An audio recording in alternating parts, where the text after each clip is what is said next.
I'm going to show you one of my favorite Halloween face paints. We are going to be painting a mouth pumpkin. So go ahead and smile for me. We can see this much of his face when he's smiling, okay? So in our design, we don't want to paint anything outside this edge of his eyebrow. Normally, I like to put on the eyes of any design at the end, but with a mouth design, I want to know where the eyes are going because they are the hardest part and they're also the most important part. I'm going to leave a break for in between the eyes, and I'm going to paint the second eye right here. And my favorite pumpkin color is actually using red and yellow, and then I come over fully onto the yellow and I paint up and down. So now I have half orangey red and half true yellow. I want this pumpkin to be a little more on the squat side. So I'm gonna have the top of the pumpkin V out so it's right above either of the eyes. And I'll flip and do the side of the eye right there. We wanna keep that nice and yellow.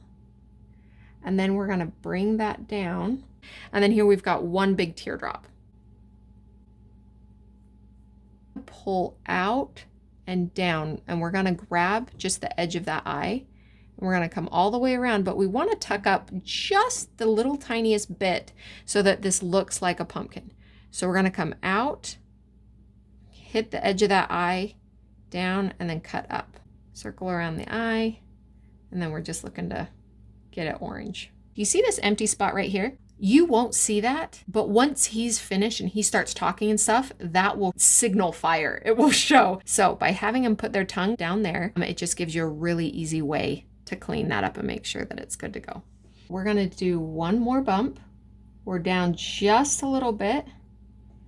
And one of my favorite pumpkin shapes is the top bulges. It goes in and then out again. So we have the top bump, we bulge out, then I come in and then out again.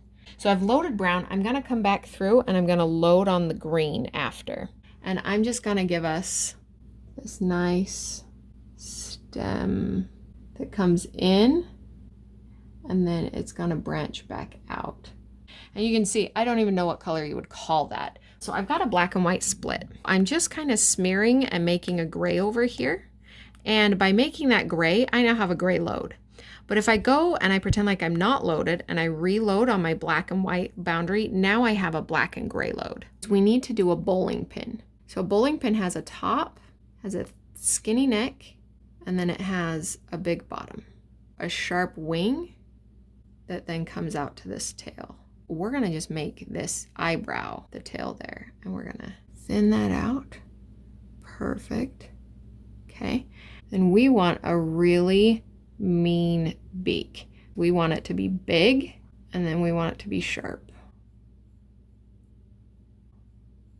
And I'm just getting a gray load for his leg and foot. A really fun way to do the feathers is just to pull some teardrops. Now I'm doing it in a color that is so close that it's just very faint. And then we're gonna give him an eye right here. Now we could make this pumpkin have any emotion that we want, but I do like to give just the little flick on either side of this eye. We're gonna trace the top of the eye here. Come down. The hardest part's over. We just get to outline the rest of the pumpkin, so let's.